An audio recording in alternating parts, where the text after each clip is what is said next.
Okay, so hands down, I definitely gotta say that the Black Clover anime, since episode 93, but especially with episodes 94, 95 as well, has definitely improved dramatically. I mean, the look of it and a lot of different aspects has really went up there, so let's talk about it. Whether Facebook, Twitter, or the two, make sure to steer clear, cause I'm coming through like... Now, episode 94 of Black Clover, seeing my girl Leona versus Raya, the finale of that. Oh my gosh. Now, I don't know if I was alone in this when I very first got introduced to Leona. I was like, okay, kind of reminds me of Tsunade. She might be the Wizard King at some given point. I could see it happening. And who knows, with the doors open now, you never know who's going to be the next Wizard King now that Julius fell. But man, I'll definitely say I would take Leona over Tsunade from Naruto any day of the week, times 10, with some extra fries, and a little bit of ketchup, and a little bit of hot sauce, and some wings, baby, like, cause Leona, oh my gosh, I love that she has that warrior's attitude when she's going up against Raya. It was insane. And then of course Asta jumps in and delivers the final blow because he sees that Raya's getting ready to blow himself up essentially. That I'm not gonna lie, I wasn't really fond of that, just because it's like, boy, stick your main character head ass out of here right now. Leona was going in. Now, don't get me wrong. He saved her. She probably was going to die. But I'm just saying, like, I would have much rather have a different outcome for that. I wanted to see Leona put that motherfucker on his ass completely and solely by herself. Again, it was a cheap tactic, and it was just like, why? Like, I don't know why it was even written like that. Not the anime's fault, source material. But it's just like, I would have loved it to go a different way. I would have loved for Leona to just do some incredibly crazy technique and put Raya down that way. But again, Asta jumped in, and I love Leona's, and I gotta stop saying that name because it's so hard to pronounce really quick. But anyway, I really love that she was pissed off. Like, yo, who told you to get in my fight right now? I love that character. 94 opens up with just like, yeah, that's my gal right there. Don't get me wrong. Mimosa's probably #1 gal, but that's the sensei I would rock with. Give me her. And then we go back to Julius drifting off essentially, you know, after getting stabbed up. He's there with Yami. We get to see a little bit more of just how righteous Julius was and his dreams and hopes for the future of this kingdom. You know what I mean? Like how he really wanted to make change, and I love that, honestly. To me, that is very inspiring. I aspire to change the way, the ugliness of this world and stuff like that. So to see that he wanted to change the kingdom, get rid of that whole peasants and royal mentality and just all of that stuff. A little flashback. It was nice, emotional. And then that last little thing, telling Yami basically like, yo, now it's up to you. You keep doing it. And Yami giving the salute, my boy Yami. I know. Same age as me too, boy. I am Yami, okay? I'm Yami, dog. Now let me stop before people shit all over my life and then I start crying like a bitch. Anywho, so Julius's star on his forehead starts to disintegrate. Very interesting. It's kind of like, whoa, so was that connected to his life force? What's going on there, Captain Jack? Manga readers are like, shut up, ForneverWorld. Just don't add salt to the wound there, buddy. No spoilers, okay? No spoilers. Just, yeah, if you read the manga, if you know, you know. And then we see that Licht, and I'm talking about episodes 94 and 95 in unison, so forgive me if I merge the two, but Licht putting the final stones into the temple, and I'm not gonna lie, it kind of twisted this dude into a really sick and sadistic dude. Like, don't get me wrong, already what he did was very foul, betraying the kingdom. Well, I guess technically he didn't betray the kingdom because it was William Vengeance that was, you know, the captain of the Golden Dawn or whatever, but it was already foul how he did Julius, you know, putting the kingdom basically as ransom and then stabbing him essentially, like holding them hostage or whatever with all the swords. Like, so, you know, he was already a nasty fella. He was a very sick and sadistic dude. But then you gotta look at it, bro.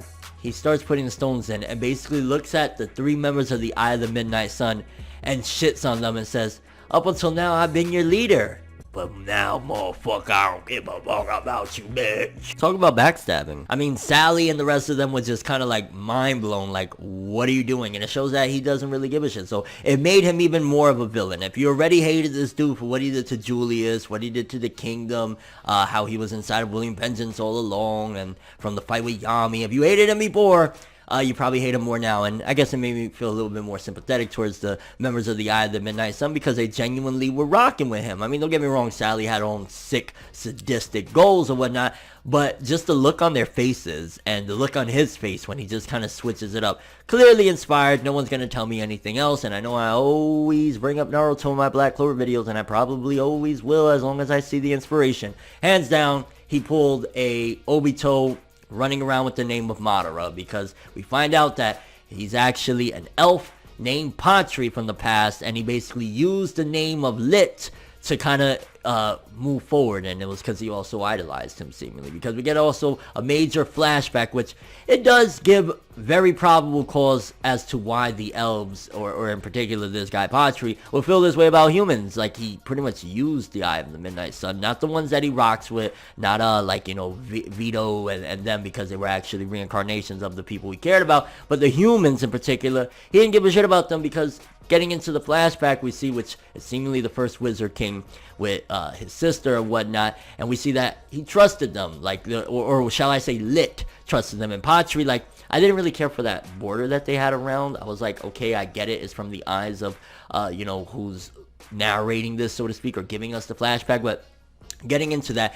you know, we see that they were pretty peaceful, you know what I'm saying? In fact, we even seen that Lit saved the Wizard King's sister at one given point, grabbed her, she was about to fall and probably die or hurt herself, whatever. So we see that the real Lit, he was a very genuine dude, he was a good dude. So kind of makes you wonder exactly, like, yo, the humans really, if you think about it, and it still hasn't left completely yet, because we still have the royals that look down on humans, or the other people as peasants. So there is justifiable reason why Patri would feel this way, like our whole people were destroyed and annihilated and betrayed because of these terrible beings. And then of course we get the flashback where Patri awoke inside of a body that looked just like Lit, and it kind of made him bug out and start off his goal to revive his people, because he's like, yo, they really wiped us out, what the heck is going on? And it was very, very insightful at the very least. These past couple episodes, it gave us a lot. It was like, okay, not only did he get Julius and he basically murked them,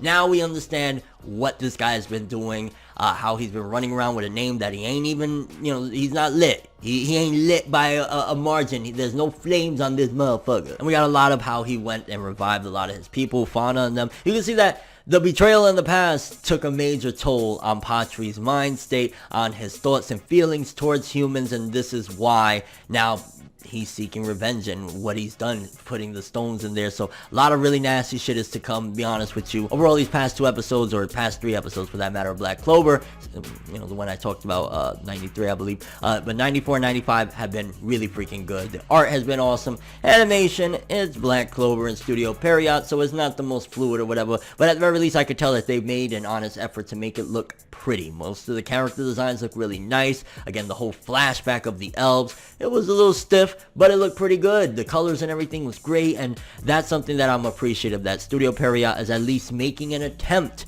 to not have Black Clover just completely flat, because the anime's picked up a lot. The pacing's been pretty awesome as well, and I'm looking forward to seeing how they handle this. In fact, let's quickly talk about the new opening, and I don't know if this is a new ending or not, but I want to say it's a new ending. Either way, new opening, really freaking gorgeous. A lot of spoilers in there, because I was kind of like, huh, when we see Asta and Yuno fighting against the real body of the real Lit, because that's also a big thing that seemingly not only we have Patri, the fake Lit, but we have a body of the real Lit and his eyes open. And when we see that in the opening, the song is cool, but I'm like, yo, they are full-blown saying, fuck you, look at this, look at that, spoilers out the bunghole. Although I guess you could argue like, well, we already seen Lit, the body of it. We already, at the end of not only 94, 95, which I thought that was a little silly, like both episodes ended with Yuno turning into an elf, which is kind of like, okay, at some given point I'm guessing he's going to turn good, because the opening shows him and Asta working together to fight Lit, right?